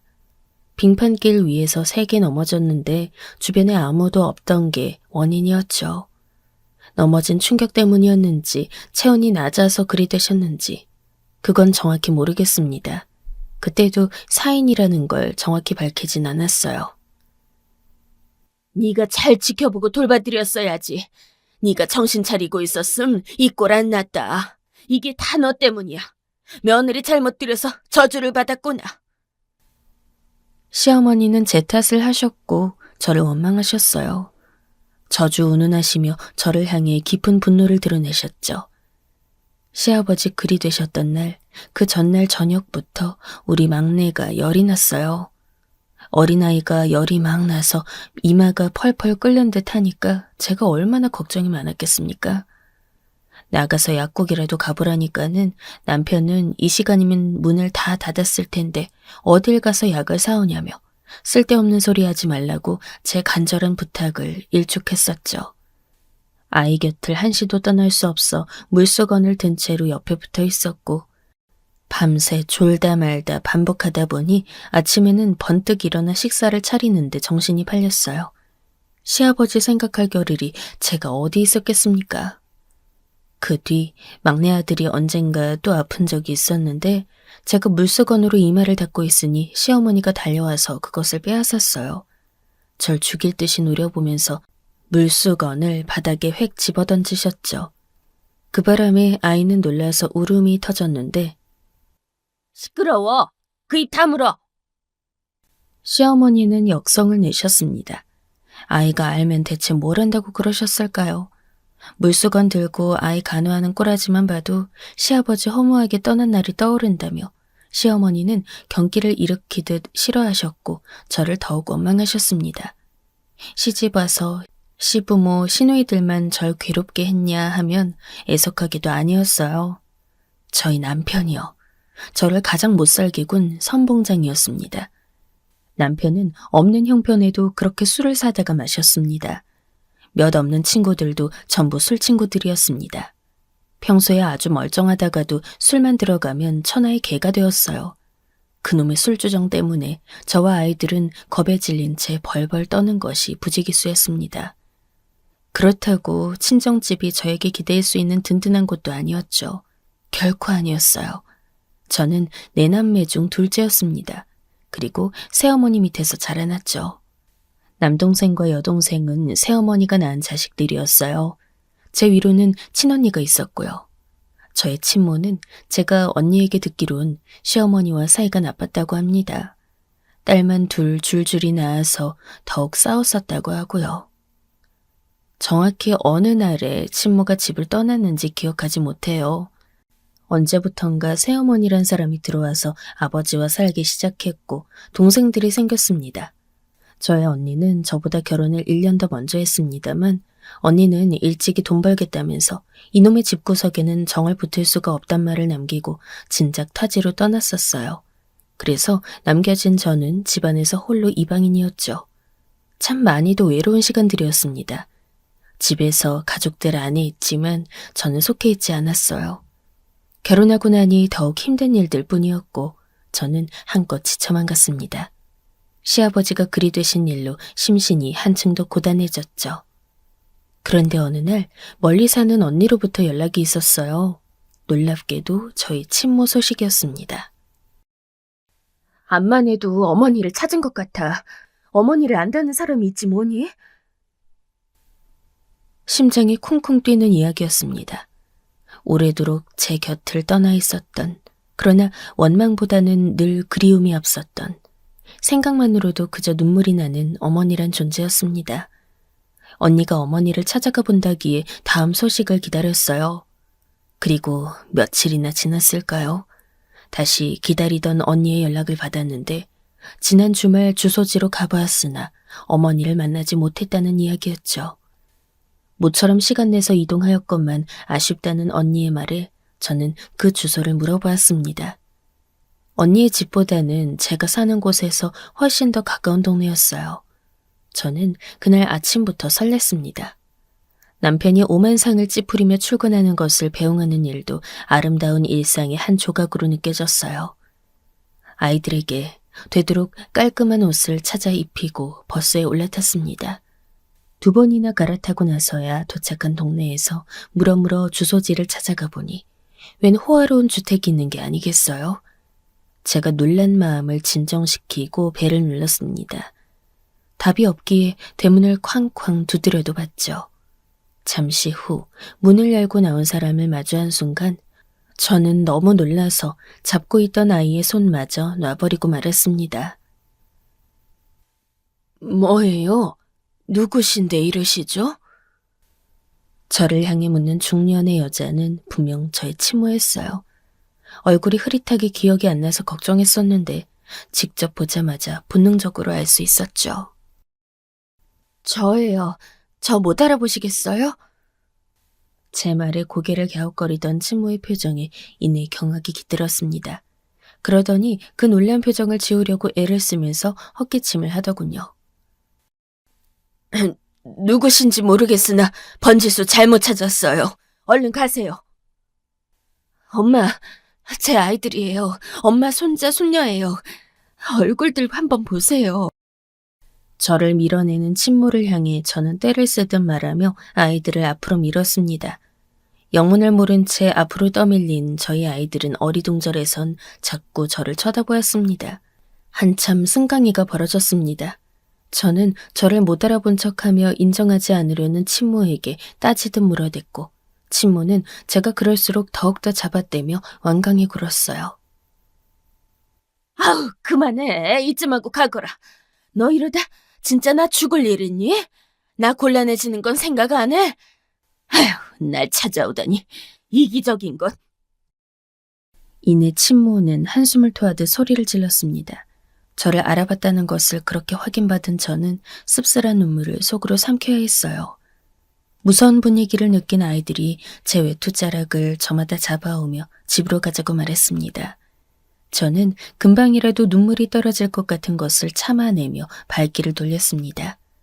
그때 친모는 제가 느낀 바로는 회한이라는 게 담긴 눈빛으로 아이들을 쳐다보고 있었습니다. 얼른 가! 가서 너대로 살아! 절대 다시 찾아오지 말고! 몇 걸음 걸어간 저를 금세 쫓아와 잡은 친모가 주머니를 뒤지더니 나온 돈을 저에게 다 주었습니다. 그 돈을 꼬깃 손에 쥔 저를 마지막으로 한 번 더 쳐다본 친모는 등을 돌렸고 대문 안으로 사라졌죠. 쾅 하고 크게 닫히는 소리가 저와 친모의 인연을 정리해주는 신호가 되었어요. 그 후로는 어떻게 사셨는가 또는 어떻게 돌아가셨는가 전혀 알지 못합니다. 서글픈 문전박대를 당한 제 이야기를 듣고 상심한 제 언니 또한 마찬가지로 저처럼 다시는 친모를 찾지 않았고 소식을 궁금해하지 않았기에 이제 아무도 알 길이 없는 존재가 되어버렸죠. 뿌리 내릴 곳을 찾지 못해 가벼운 바람에도 나부끼는 처연한 나무처럼 저는 그렇게 살았습니다. 심신을 기대고 누일 곳이 없었으니 나무는 바짝 말라만 갔죠. 새 아이들이 있었기에 저는 지쳐 쓰러져 있을 순 없었고 언제라도 무슨 일이건 하고 있었습니다. 푼돈이라도 벌어오고자 했어요. 돈을 제대로 벌어올 줄도 그것은 조금이나마 저축하고 모을 줄도 모르는 남편이었기에 제가 그까지 돈도 벌어오지 않으면 저희 가족은 굶어 죽을 판이었죠. 저는 정말 안 해본 일이 없었어요. 가난의 굴레를 끊는다거나 벗어나고자 하는 과욕 따위는 없었어요. 그런 것은 헛된 사치였죠. 다만 가난의 굴레 속에서 비참하게 배 골아 죽지 않기만을 바라면서 살았습니다. 아둔한 엄마 밑에서 자라난 죄로 제 자식들은 참 많은 순환을 겪었어요. 날아드는 술병에 놀라 비명을 지르면 더한 광경이 펼쳐진다는 것을 습득하게 된 아이들은 슬플 만큼 집안에서의 폭력적인 환경에 초연해졌습니다. 남편의 폭주를 막는다는 것은 불가능했기에 숨죽이고 사는 편을 택했던 것이죠. 새 자식에게 너무나도 미안합니다. 무능력한 어머니, 없는 게 나은 아버지, 부모를 잘못 만나 추운 겨울날 개떨듯 떨어대며 공포 속에 살았던 아이들의 유년 시절을 생각하면 가슴이 미어집니다. 그 시절 저 또한 죽지 않으려고 갖은 애를 써가며 버텼습니다. 남편이 그나마 잠잠해지기 시작한 것은 큰아들이 성인 되고 나서부터였어요. 장성한 아들이 이제 신체적으로 자기를 이겨먹을 수 있다는 것을 인지하고 나서부터 남편이 슬쩍 꼬리를 말고는 양반 행세를 하기 시작했던 것이죠. 제가 아이들에게 미안했던 것 중 하나가 개판이라서 모두가 불편해하는 친가도 그렇지만 전혀 의지할 때가 아닌 외가였습니다. 아이들이 편하게 어울릴 친인척이 없다는 게 아쉬우면서 미안합니다. 그토록 가까이 살았지만 아이들은 모두 시어머니를 좋아하지 않았어요. 항상 다혈질 성격에 저에게 쓴소리만 하셨던 시어머니는 갑작스럽게 풍을 맞았습니다. 저희 큰아들이 군대에 가 있을 때였네요. 그게 천벌이었을까요? 그런데 그러면 뭘 하나요? 돌보아야 하는 것은 또 제 몫이었는걸요. 너무나 당연하게 저한테 순서가 오더군요. 신우들이 능청스레 그 순서를 넘겼기 때문입니다. 제가 고생하는 것을 보고 저희 딸은 너무나 마음 아파했어요. 그리고 막내 아들은 화를 냈습니다. 왜 엄마가 돌봐야 해? 이해가 안 가. 진짜 지긋지긋하다고. 그냥 할머니 빨리 가셨으면 좋겠다. 엄마를 힘들게만 하잖아. 그리고 아무도 안 도와주잖아. 나는 할머니가 그냥 빨리 가버리셨으면 좋겠어. 오죽하면 저희 아들 입에서 그런 소리가 다 나왔을까요? 저는 그 와중에도 제가 다 죄인이라 아들로 하여금 그런 말까지 하게 했구나 싶어 죄책감이 들었습니다. 끝까지 심보 고약하게 쓰셨던 시어머니는 막내 아들과의 바람과는 달리 몇 해를 더 살다가 가셨어요. 그래도 천수를 누리시진 않아 다행이네요. 아니었다면 제가 이날 이때까지 시어머니 돌보고 있었으려나요? 생각만 해도 오싹해집니다. 시어머니 돌아가시고 나서부터 남편은 웬 헛소리를 해대기 시작했어요. 내가 암만 생각해봐도 말이야. 이 여편네 하나 때문에 아버지 어머니가 전부 허망하게 가신 것 같단 말이지. 의심스러워. 어머니 말대로 진짜 저주라도 내린 거 아니야? 귀찮은 노인네들 빨리 꺼지랍시고 이 여편네가 저주라도 퍼부은 거 아니냐고. 온갖 구박을 받으며 희생했건만 돌아온 건 이따위 취급이었죠. 남편의 망발에 분노한 것은 비단 당사자인 저뿐만이 아니었습니다. 가족들과 제 주위의 몇 안 되는 지인들은 이제 저보고 남편과 당장 이혼하라고 성화했어요. 남편이 별 거지 같은 사람이고 시댁이 쓰레기 같은 집안인 것을 다들 너무나 잘 알고 있었기 때문입니다. 저에게 남편과의 부부애가 있었냐고 하면 잘 모르겠네요. 그저 부부로 묶여서 살아야 하는 상황이고 주어진 조건이었으니까 그렇게 살아오다 보니 세월이 지났을 뿐입니다. 그런데 이혼을 생각하자면 덜컥 겁부터 났던 것 같아요. 제가 할 줄 아는 것이라곤 가사노동, 닥치는 대로 푼일이나마 해서 푼돈이라도 벌어오는 것. 애들 뒷바라지하고 남편 밥 차려주는 것들이 남아있었어요. 저에게는 소위 자립심이나 독립의 욕구가 없었고 재산이라 부를 것이 마땅히 존재하지 않았으니 이혼해봤자 돌아오는 이득이 확실하지 않다는 생각만 했던 듯 싶습니다. 이혼이라는 개념을 너무 어렵게 돌려 받아들였던 것이죠. 저는 겨우 그 정도 그릇이었던 셈이네요. 그렇게 또 답답하게 하루하루 살다 보니 애들이 다 커서 결혼한다 그러고 그러다 보니 계속 살게 되었습니다. 시간이 다시 속절없이 흘러갔죠. 첫째 장남 아들은 지방에 내려가서 살더니 결혼해서도 그쪽에 정착하여 살았습니다. 포항에서만 오래 살다가 작년에 울산으로 이사를 갔어요. 다시 올라와서 살 생각은 전혀 없다네요. 첫째인 탓에 지 아버지 유독 못났던 시절의 모습들을 남매 중 가장 많이 봤고 또 기억을 합니다. 그래서 한 번도 첫째와 남편은 사이가 살가웠던 적이 없었어요. 저와는 문제없이 잘 지내왔다고 전 그렇게 생각하는데 한 번 분위기가 안 좋게 되었던 적은 있습니다. 저 환갑 때였는데요. 좋은 날이었는데 눈치 없이 남편이 웬일로 술에 또 취해서 오만 깽판을 다 쳐놨어요. 나 환갑 때보다 다들 엄청 신경들 쓴 티가 나는구만. 누구는 환갑 밥상이고 누구는 아주 환갑 대잔치야. 에라이 망할 것들. 다 나가 뒤져버려. 환갑은 무슨 환갑을 축하한답시고 모였어? 남편 때문에 난리도 아니었는데요. 화가 난 첫째가 저를 따로 불러다가 그랬어요. 이젠 정말 갈라서실 때도 되지 않았어요? 대체 언제까지 이러고 사실 거예요? 돌아가실 때까지요? 아니면 뭐 아버지 먼저 돌아가시기만을 기다리시게요? 진짜 보는 사람 답답해서 미치겠다고요. 너도 왜 이러니? 네 아버지 오늘 약주가 과해서 그러는 거야. 조금 있으면 제풀에 지쳐서 잠잠해질 테니 한번 봐라. 미치겠네. 어머니, 제가 진심으로 말씀드리는 건데 어머니도 좀 작작하세요. 자식들 보기 민망하지도 않으세요? 손주들 보기 부끄럽지도 않으시냐고요? 그날따라 첫째가 화가 잔뜩 났고 계속해서 저에게 이혼하는 것이 낫다며 말을 해댔어요. 이혼이 어디 예산 일도 아니고 저는 이혼이라는 게 그때는 거추장스럽게 여겨졌기에 첫째의 강요를 끝내 들어주지 않고 거절했습니다. 그것을 계기로 첫째와 저 사이의 분위기가 약간 딱딱해졌고 이상하게 되었네요. 차라리 첫째의 말을 듣고 어떻게든 용기를 내서 행동을 했다면 그 후로 10년이 더 흐른 지금까지 다른 인생을 살아왔을 것이란 생각에 가슴이 아릿해져 옵니다. 결혼은 재미없는 것, 그저 버티며 사는 것. 그렇게 생각을 하였고 이제 인생의 절반 이상을 살아왔으니 이혼이 크게 의미가 있나 싶었네요. 무엇보다 나눌 재산도 없었고 말이죠. 서울 어딘가의 임대 아파트, 그것을 보금자리로 두고 얌전히 늙어가는 부부에게는 이혼이란 말이 어울리다고 생각하지 않았습니다.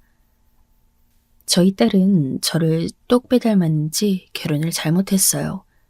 딸만 둘을 낳았는데 둘째 손녀가 갓난아기였을 때부터 그렇게 사위랑 싸워댔죠. 딸은 부천에 살아서 저희 집과 거리가 가장 가깝기 때문에 사정을 잘 들여다보고 있는 편이었습니다. 헤어지니 많이 하더니 별거 한다고 따로 살기까지 하더니 3년 전부터는 다시 살림을 합쳐서 살았습니다. 다행이라 해야 할지 제가 무언가 첨언할 자격은 안 되는 것 같네요. 형편이 늘 마땅하지는 않았어요. 저희 집안 식구들이 다 그랬어요. 어디 가든지 간에 다 고만고만하게 살았네요. 그리고 저희 셋째 아들은 의정부에 현재는 살고 있는데요. 일찍이 결혼하기 싫다고 말을 해온 적이 있었습니다. 군대 갔다 오더니 그런 말을 해서 저는 그저 군 생활에서 뭔가 좋지 않은 일을 겪었나 보다. 그래서 일시적으로 저런 생각을 품게 됐나 보다. 이렇게만 받아들이고 있었습니다. 그런데 얘가 애초부터 진심이었나 봐요. 여자랑 오래 만나긴 했는데 통 결혼하겠다는 말이 없었어요. 나이 40이 되도록 결혼을 안 하길래 제가 하루는 작정하고 잔소리를 했더니 셋째가 대답하는 말에 저는 입이 자동으로 다물어졌습니다. 결혼? 엄마, 내가 결혼에 대한 환상이 왜 없는지, 왜 안 하고 싶어 하는지 정말 몰라서 자꾸 물어보는 거야? 엄마도 그래. 엄마, 결혼해서 나한테 좋은 모습 보여준 적 있다고 생각해? 내가 좋든 싫든 아버지 아들이고 핏줄이잖아. 나는 내가 혹시 결혼하면 그런 남편, 그런 아버지가 될까봐 지레 겁이 먹어지던데. 너무 역겹잖아. 그런 가장이 되는 거. 그런데 엄마는 별 생각 안 드나 보다. 그리고 나 결혼하면 우리 집에서 콩고물가루라도 내가 얻어먹을 수나 있어? 형편에 맞게 생각하고 살아야지. 대뜸 결혼하라 그러면 그걸로 다 해결이 돼? 엄마, 그거 무책임한 소리야. 죄인으로서 차마 할 말이 없더군요. 그 후로는 셋째 하고 싶은 대로 하고 살라고 참견 말고 냅뒀습니다. 결혼해서 좋은 부모의 모습을 보여준 적도 없으면서 주제넘게 자식한테 잔소리를 한 것 같아 침울했네요.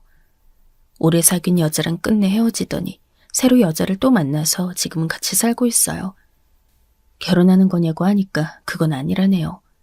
동거인이라고 하는데 저는 머리 아파서 그런 거 더 캐묻지 않기로 한 상태입니다. 이렇게 못나고 형편없이 살아온 저였습니다. 이제는 완전히 폭삭 늙어버려서 수명이 거의 다 한 나무로 말라 죽어가고 있었죠. 그런데 바로 그런 저에게 내린 물줄기가 있었으니 그것은 생명수와도 같았습니다. 아주 촉촉하게 가뭄 가운데 맞이한 단비처럼 저의 마음을 적시는 목소리였어요. 트로트 가수 이명웅이었죠. 처음에는 이명웅이라는 청년이 존재한다는 것을 몰랐는데 하도 트로트 경연 프로가 TV 채널에서 인기를 끌고 있다기에 유행한다는 것을 저도 한번 시청해 보았어요. 그때부터 이명웅의 존재를 알게 되었고 깊은 목소리에 그만 사로잡히고 말았던 것입니다. 잘 나갔던 기성 가수도 아니면서 도대체 어디서 저런 노련함이 나오는고. 볼수록 들을수록 기가 막힐 노릇이었죠. 노래 부르는 순간에서 나오는 그 처연한 표정. 자세는 바르고 곧은데 무대를 휘어잡는 솜씨는 능청맞고도 구수하였습니다. 식당에서 밥을 배부르게 먹고 나올 때 계산대에서 마주하여 집어든 누룽지만 사탕과도 같았다고나 할까요? 어쩜 세상에 저런 인재가 다 있을까? 저는 어느 순간에고 상관없이 이명웅이 TV에 나오고 있으면 집중하게 되었어요. 보면 빠져들었고 감탄사가 절로 나왔어요. 거참, 노래 불러 제끼는 건 왜 자꾸 일부러 찾아서 들어? 정신사납지도 않어? 듣기에 좋기만 한데요.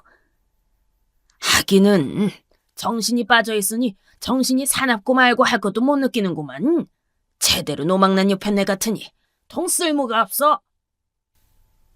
제가 트로트 프로에 빠져들어 재방송마저 간절하게 시청했더니 어느새 남편의 비난이 시작되었습니다.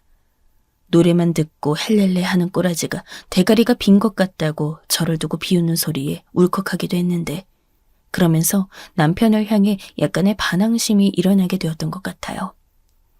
남편에게 대들 심산이 생겼다는 것 자체가 이명웅이 노래하는 것을 보고 나서부터 저란 사람의 생기, 활력 같은 것이 생겼다는 의미처럼 느껴졌어요.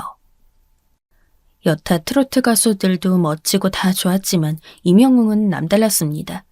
결국 우승까지 거머쥐는 걸 보고 너무나 감격스러웠죠. 예, 당연한 것이었습니다. 어디 이견이 존재할 수 있겠나요? 그리고 그 이후의 행보가 이명웅은 더욱 놀라웠습니다. 완전히 아무도 부정할 수 없는 스타가 되었어요. 역시나 사람들의 눈은 다 똑같다는 것을 느꼈습니다. 당연했죠. 그런 보석이 반짝반짝 빛이 나는데 눈이 부셔서 못 볼지언정 발견을 못하는 것은 말이 안 되는 일이었으니까요.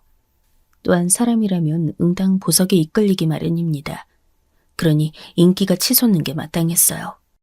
드라마나 찾아볼 줄 알았던 저는 이명웅을 발견한 이후에 예능에도 재미를 붙였습니다.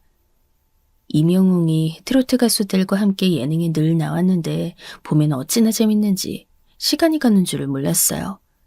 저는 트로트를 콧노래로 흥얼거리는 사람이 되었죠. 제 일상에 활력소가 생긴 것이었어요. 언제 한번 저희 딸과 이런저런 대화를 나누다 트로트며 이명웅 얘기가 나왔습니다. 저는 열혈 팬임을 숨기고 너스레를 처음엔 떨어봤어요. 나도 이명웅이 누군지 봐서 잘 알지.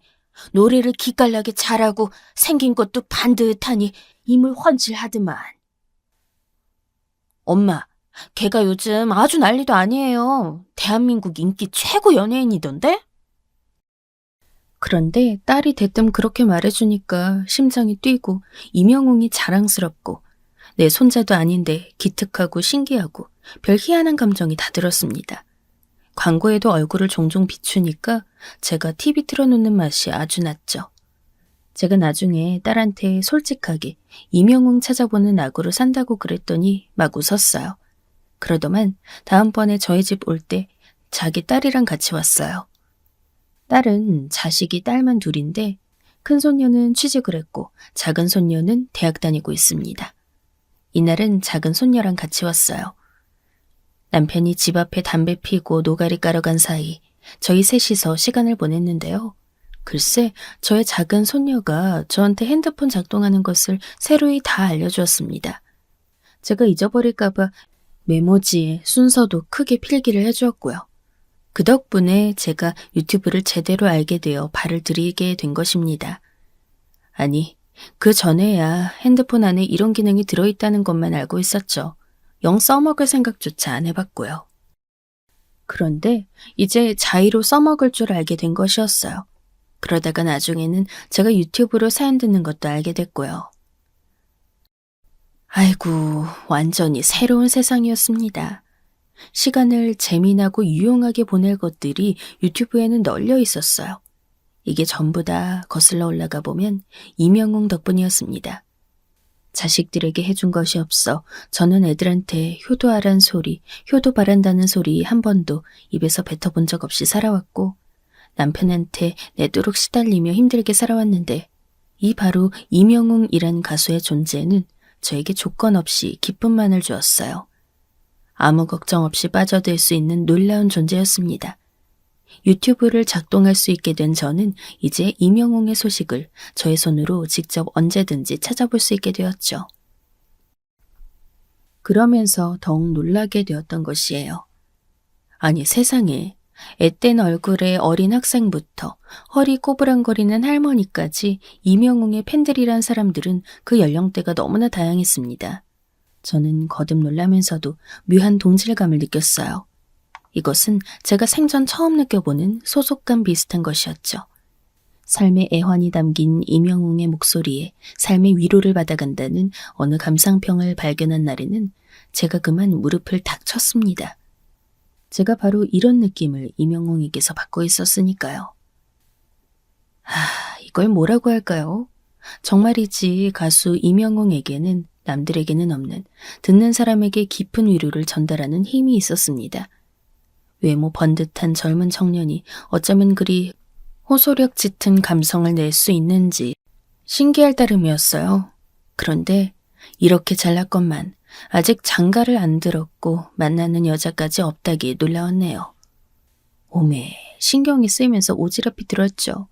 제발 날티에 풍기는 여자 말고 참하고 어여쁜 여자랑 만나 결혼 생활 해야 할 텐데 참 걱정이 들었어요. 제가 이명웅의 모든 귀추를 지켜보면서 매일 관심을 두자 남편은 그런 저를 두고 징그럽다며 욕을 했습니다. 또 웃기고 자빠졌네. 그놈은 왜 자꾸 들여다보고 있어? 쭈글탱이 할망구 주제 젊은 놈한테 덤벼들어 뭐라고 해보려고? 그렇게 말하지 말아요, 당신. 나는 순수하게 응원하고자 하는 마음뿐이니까. 어라? 이게 어디서 또 할망구가 소리를 빽 내지르고 그래? 정신머리가 갈수록 완전 미쳐 돌아가는구만. 거의 치매야, 이거. 남편이 저를 비웃으며 모욕감을 주든 말든 슬슬 무시하고자 했어요. 무기력하고 아무런 호승심 따위 가져본 적 없이 인생을 살아왔던 저. 남편으로부터 무슨 말을 듣든지 간에 자포자기가 우선으로 앞섰던 제가 그렇게 조금씩 변하고 있었어요. 더 이상 남편이 두렵고 어렵고 눈치를 한껏 봐야 하는 대상으로 여겨지지만은 않았죠. 왜냐하면 이명웅은 위대하다고 표현할 수 있을 정도의 인기인이었고 저는 그런 사람을 열렬하게 응원하는 팬들 중 하나였으니까요. 남편의 시덥지 않은 소리, 이젠 크게 중요하게 와닿지도 않았어요. 어차피 어떤 의견을 내어도 그건 개소리인 것이 남편이었으니까요. 이명웅을 좋아하는 사람들이 남긴 자취를 찾으면 끝이 없어서 시간이 흐르는 게 아쉬울 정도였습니다. 저는 이명웅의 노래를 하나씩 찾아서 듣다가 노래 모음집을 알게 되어 그것을 틀어놓게 되었는데요. 어찌나 편한 발견이었는지 모릅니다. 그래서 그 모음집을 내도록 듣고 싶어서 계속 틀어놓았더니 남편이 오만 짜증을 다 내었어요.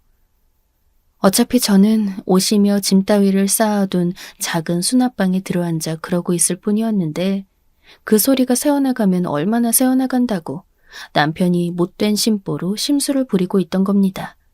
방문을 발로 쾅 걷어차면서 당장 소리 안 죽여? 정신이 돌았나? 하루 종일 노래나 듣고 앉았어. 그거 꺼버려! 이렇게 으름장을 놓는 것에 저는 마음 편히 노래를 계속 틀어놓을 수도 없게 되었죠. 그래서 이어폰을 찾아다 귀에 꽂고 노래 모음집을 들었어요. 귓구멍 안으로 노래가 바로 꽂혀 들어오니 제 귀에다 대고 이명웅이 노래를 부르는 것만 같았어요. 그러면 이제 오래되어 낡은 임대 아파트의 작은 방 한 칸도 이명웅의 공연장이 되는 것이었습니다. 저는 침침한 눈 비벼가면서 노래의 가사들도 자주 정독했어요. 굳이 노래를 안 틀고 가사만 봐도 죄다 시적인 것이 아주 인상적이었죠. 이상하게 그 가사들을 빤히 들여다보고 있으면 저 글자 배우던 옛 시절이 생각나는 거예요. 새어머니 아래에서 배부르게 먹었던 것이라고는 눈칫밥뿐이었던 저의 옛날 그 모든 과거가 참으로 애잔하게 느껴졌고 공장 일을 다니고 나서야 맞춤법을 제대로 익혔던 저의 무지함과 그럴 수밖에 없었던 환경들이 가슴 아프게 다가왔습니다.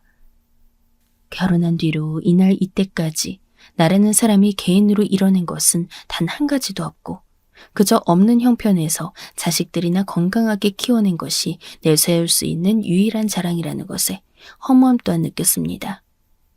나이가 이렇게 들어버렸는데 이제 젊음은 다 저물었고 죽을 날에 무서우리만치 가까워지며 살아가고 있는 늙은이일 뿐인데 왜 지금 와서야 청춘을 아쉬워하고 회고에 잠겨있는 것인가? 그것이 비통했어요. 비록 저의 육신은 노쇠하였으나 제 마음만은 이명웅 공연장으로 뛰어가 즐거이 노래를 감상하며 때로는 설레하고 때로는 구슬퍼하는 28 청춘의 관객이었습니다. 그러다 어느 오후날이었는데 남편이 고래고래 소리를 지르고 오만 패악을 다 부렸습니다. 야, 이 여편네야. 다 늙어 빠진 할망구야. 내 말 안 들려? 일어나 튀어나와서 밥 차리라고 내가 몇 번을 말하게 하는 거야? 방 안으로 쳐들어와 남편이 역성내는 것에 저는 그제야 정신이 버뜩 들었죠. 이어폰을 양 귓구멍에 끼고서는 이명웅 무대를 시청하고 있었던 저는 남편이 밥상 차리라는 말을 들었지만 지금 이 무대까지만 보고 일어나야겠다고 생각했어요. 그랬다가 깜빡하고 그대로 다음 무대, 또 다음 무대까지 연달아 보고만 것입니다. 남편이 밖에서 짜증난 채로 소리를 질렀는데 제가 이어폰을 꽂고 있어서 얼른 못 들었더니 방 안으로 발을 쿵쿵거리며 난입했던 것이죠. 저도 몰입하며 무대를 시청하던 것에 방해를 받아 짜증이 났으나 제대로 화가 난 남편 앞에서는 어쩔 수가 없었습니다. 화면을 끄고 이어폰을 귓구멍에 빼어냈지요. 그래도 왠지 한마디는 쏘아주고 싶었습니다. 아니, 그러게요. 그렇게 배가 고프거든 밥통에 밥 들어있으니까 그거 알아서 퍼다 먹으면 될 거 아니에요? 나름 남편의 눈을 째려보면서 제가 그랬어요. 분노에 찬 남편의 눈빛을 보니 심장이 덜렁거리며 무섭기도 했지만 속으로 한편으로는 희열이 들기도 했네요. 이거 진짜 노망이 들었구만. 완전 돌았네 이거. 그 이명웅이인가 하는 그놈 그거를 아주 목 빼고 쳐다보더니 정신머리가 마탱이가 가버렸네. 이젠 지 서방님 알길 무슨 개똥밭에 개똥이라 생각하곤 말대꾸를 다짓거리네. 왜요? 밥 있고 냉장고에 반찬 들었고 그럼 된 거 아니에요. 내가 따로 차리긴 뭘 차려? 그냥 손 있는 사람이 꺼내다가 밥상 만들어 먹으면 되겠구만. 뭐야 지금? 이 여편네야. 지금 나보고 냉장고 들어간 차가운 반찬이나 대충 꺼내서 차가운 밥이랑 해치우라 이거야 지금? 그 말이야? 어디서 그런 개소리를 나한테 하고 있어? 매번 거의 그렇게 먹는 셈인데 왜 오늘만 지금만 하필이면 이 난리예요? 참나. 진짜 웃긴 사람이네. 뭐? 뭐라고? 긴 말 안 한다. 나 뚜껑 열리기 전에 얼렁 튀어가서 찌개라도 끓여내. 지금 당장! 오랜 세월, 좋으나 싫으나 부대껴 산 사람으로서 남편의 눈깔이 돌아간 상태라는 것을 전 알 수 있었어요. 그런데 이상하게 그 앞에다 대고 여느 때처럼 굴복하기 싫다는 마음이 삐쭉 솟아난 거예요. 제가 마른 침 꿀꺽 한번 크게 삼키고 다시 남편에게 대꾸했어요. 싫으니까 당신이 해요. 직접 끓이면 되는 거 아니에요. 아니, 그 유튜브 찾아보면 찌개 간단히 끓여내는 법이 다 널려 있는데 못할 게 뭐가 있냐고. 세상 사는 모습이 다 거기 들어있는데 왜 그런 거 보고 찾을 생각을 못하냐고. 대체 왜? 제가 입에서 튀어나오는 대로 뱉고 말았더니 남편이 방구석에 두루마리 휴지 쌓아놓은 것을 갑자기 발로 퍽 차는 겁니다. 저한테 욕을 뱉으면서 그러기에 저는 또 무슨 정신이었는지 소리를 내지르고 말았어요. 그래, 평생을 그리 살았는데 뭘 바라고 뭘 기대하겠어. 그러다 그냥 뒤지셔. 아무것도 모르고 아무것도 깨우치지 못한 채로 그냥 바보 천치인 채로 죽으시라고. 그게 내 한을 조금이나마 지우는 길이 될 테니까.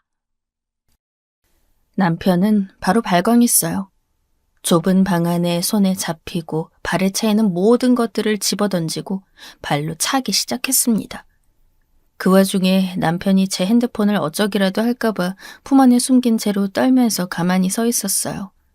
잠시 후 발광하는 것을 멈춘 남편이 무섭게 풀린 눈으로 저를 째려보면서 방문을 손짓했습니다. 나가서 밥 차리라는 신호였죠. 저는 종종걸음으로 남편을 스쳐 지나가 얼른 부엌으로 향했어요. 냉장고를 열어보니 사다 놓은 두부가 먼저 눈에 들어와서 그걸 넣고 된장찌개를 끓여냈어요. 밥은 전자레인지에 데우고 냉장고에서 꺼낸 반찬들은 다른 식기들에 정갈하게 꺼내놓았고요. 다급하게 한 상 차려내고서는 큰 방에 들어가 앉아있는 남편을 조심스레 불렀습니다. 밥상 앞에 앉은 남편을 지켜보면서 눈치를 살피고 있는데 수저를 든 남편이 문득 그런 저를 발견하고는 눈을 치켜 뜨는 겁니다. 분위기가 또 심상치 않기에 왜 저러나 싶어서 저도 보고 있는데 나가. 이 집에서 나가. 아니, 당신 갑자기 그게 무슨... 나가라고. 꼴도 보기 싫으니까. 가서 이명웅이랑 살림 차리고 살든지 객사를 해버리든지 알아서 해. 내가 지금 나가면... 내가 갈 데가 어디 있다고 집을 나가라는 건지... 내 말이 또 우습게 들린다 이거야? 마지막으로 말한다. 그 모가지 확 따버리기 전에 나가. 안 나가?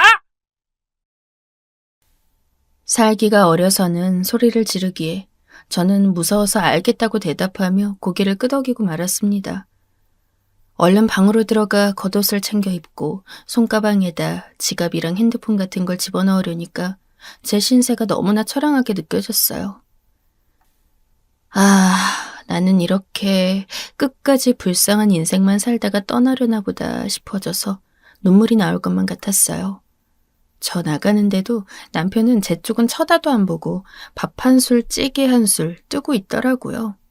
이럴 줄 알았으면 차라리 저 찌개라도 끓여주지 말고 집을 나갈 것을 괜히 더욱 분했습니다.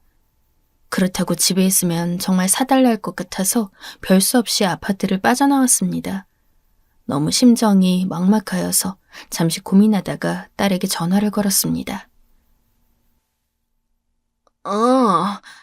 지금 뭐 하고 있니? 내가 다름이 아니라 집을 나와서 말이야. 네 아버지한테 이번엔 정말로 쫓겨난 것 같다. 제가 머뭇거리면서 말하니까 딸이 단박에 난리가 났어요. 저보고 잠시 기다리라고 하더니 전화가 끊겼죠. 그리고 몇 분 안 되어 전화가 왔는데 받아보니 작은 손녀였습니다. 할머니, 아파트 앞에 정류장 아시죠? 정문 나가서 오른쪽에 있는 그거요. 할머니 시장 가실 때 버스 타는 곳. 정류장? 당연히 알지. 길 안 건너서는 정류장이 거기 하나뿐인걸. 그런데 거기는 왜? 정류장에는 의자가 있잖아요. 거기서 앉아 계세요. 기다리시면 10분 안에 택시 올 거예요. 그거 제가 부른 거니까 타시면 돼요. 아셨죠? 작은 손녀가 저를 위해 택시 수단을 떠올려준 모양이었어요. 제가 고맙다고 알겠다고 했는데 우리 손녀는 또 불안하다면서 그냥 택시 탈 때까지 전화 끊지 말고 있자고 해주었어요. 그것이 얼마나 위로가 되고 고마웠는지 모릅니다. 만일 전화를 끊고 저 혼자 멀거니 앉아 택시를 기다렸다면 오만 잡생각으로 서글퍼졌을 테니까요. 작은 손녀의 말대로 곧 택시가 와서 빵빵거리며 저를 아는 채 하였고 저는 그 택시를 탈 수 있었습니다. 제가 눈가를 온통 적시고 있으니까 저를 돌아보던 택시기사님이 놀라서 무슨 일 있으시냐고 물어보더군요. 저는 아무 말 않고 작은 손녀가 핸드폰을 기사님한테 넘겨달라 그래서 그렇게 했습니다. 영특한 작은 손녀가 기사님에게 행선지 설명을 잘 해주었나 봐요. 도착해보니 딸의 집이었는데 코앞까지 택시가 아주 정확하게 도착했습니다. 딸이랑 작은 손녀가 마중을 나와 있었어요. 오래간만에 딸이 사는 곳을 와보게 되었는데 이런 식이 돼서 어찌나 면목이 없던지요. 부끄럽기 짝이 없었죠. 따뜻한 집 안에 들어가니 긴장이 조금 풀리면서 동시에 입에서 말이 술술 나갔습니다. 저는 이게 다 저의 잘못이고 불찰이라고 정리를 했는데 그 말을 듣자 바로 딸이 화를 냈어요. 엄마, 미친 거야? 대체 엄마가 왜 잘못인데? 뭘 잘못했는데? 적적해서 노래 좀 듣고 재미나게 공연 찾아보겠다는데 그게 왜 잘못이라고 할 정도냐고. 엄마도 정신 차려. 하나도 잘못한 거 없으면서 빌빌대는 거 우리도 정말 지겨우니까. 아니, 나는 내가 애초에 안 그랬으면 이럴 일도 없었을 테니까 그러지. 원래 그런 인간인 거 뻔히 알면서도 내가 기어올랐으니 이렇게 된 게 아닌가 싶네. 그만해, 그만. 차라리 잘 됐어. 엄마, 이참에 아버지랑은 어떻게든 정리하셔. 언제까지 그러고 사실 거야? 다 늙어서 그러면 주책이지 뭐. 아유, 그냥 두어라. 내 주제에 별 수 있겠니? 그 소리 20년 전에도 들었고 10년 전에도 들었어. 그리고 지금 또 듣는 거야. 그러면 다음은 뭐야? 엄마 팔순 때 또 그 말씀하시게? 얼마나 더 사실 줄 알고 그렇게 속단을 하냐고. 남은 인생 단 1년이라도 후련하게 사시고픈 그런 생각은 안 드셔, 엄마? 딸의 일리 넘치는 말을 듣다 보니 자연스레 깨달아지는 것이 있었습니다. 진정한 자유. 아무런 구속이나 방해도 없이 저 혼자 온전하게 누리는 일상에 대한 바람이 밀려들었습니다. 가수 좀 좋아하고 노래 좀 듣겠다는데 그것조차 이해받을 수 없다면 이게 무슨 비참한 생활인가 싶어졌어요. 평생 쭈글대면서 살아왔는데 마지막까지 그렇게 살기는 저도 솔직하게 싫었습니다. 오죽하면 저와 대면대면한 사위도 저보고 이제 두 분 그만 같이 사시라면서 그런 말을 먼저 해주더라고요. 고맙게도 손녀들이 방을 같이 쓰겠다고 하여서 저는 작은 손녀방에서 잠을 청할 수 있었습니다. 영 불편할 줄 알았는데 생각보다 마음이 편안하였어요. 다음 날에는 딸한테서 소식을 전해 들었는지 첫째가 연락을 주었습니다. 어머니, 그 집으로 돌아가지 마세요. 나이 자실 대로 자셨는데 자식들 속상하게 이게 또 무슨 일이냐고요. 저도 더 이상 아버지 만행 좌시하지 않으려고 합니다. 방관하지도 않을 거예요. 그러니까 어머니도 마음 굳게 잡수세요. 자식들한테 아픈 기억 하나 더 심어주지 않겠다는 생각으로 어머니도 이젠 마음 달리 잡수시고 정신 차리시라고요. 장남 아니랄까봐 단호하게도 말하는데 제가 속으로 너무 미안하다는 생각을 했어요. 첫째는 국민학생 때부터 지 아버지의 안 좋은 부분들을 너무 많이 봐왔어요.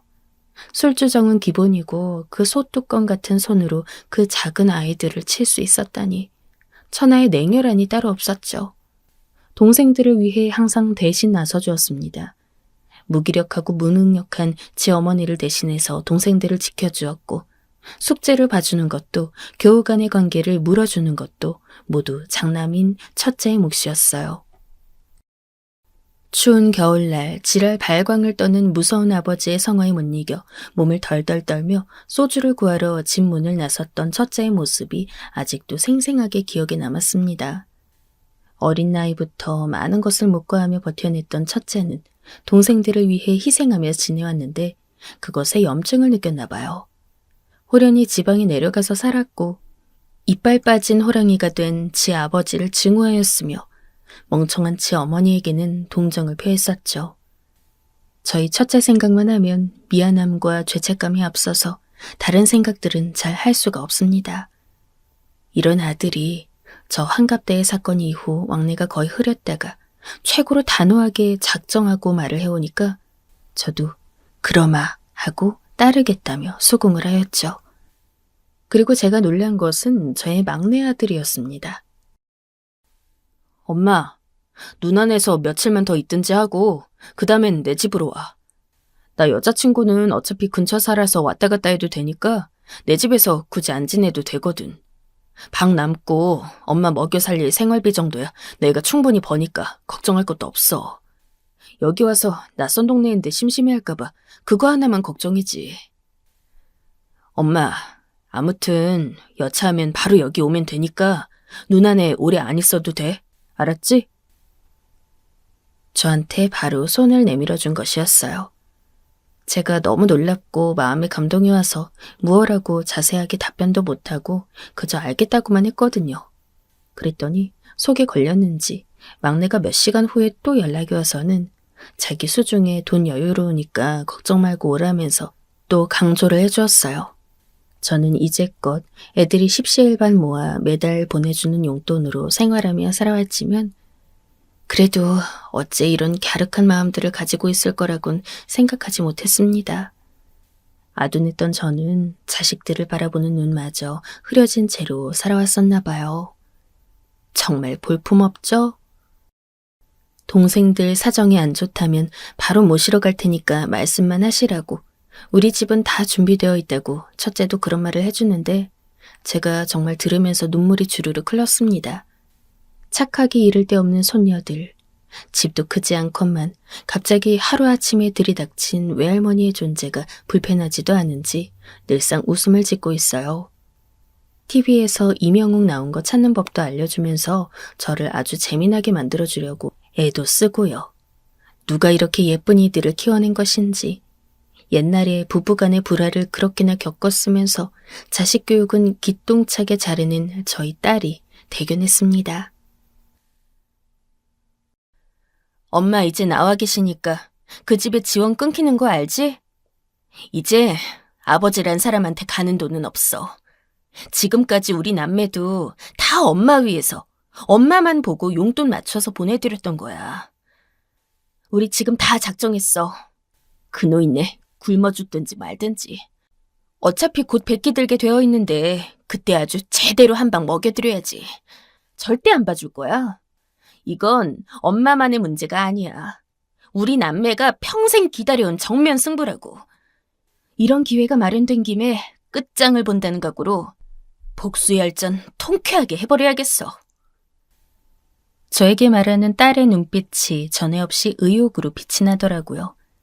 나이 지긋하게 들어선 이명웅에게 빠지는 바람에 웬 호승심이 일어났는데 그것 때문에 또 남편한테 제대로 소박 맞고 쫓겨나서는 하나같이 전부 제 편을 들어주는 자식들의 진심을 이제야 오롯이 마주하게 되었으니 많은 생각이 들게 하는 일이 아닐 수 없습니다.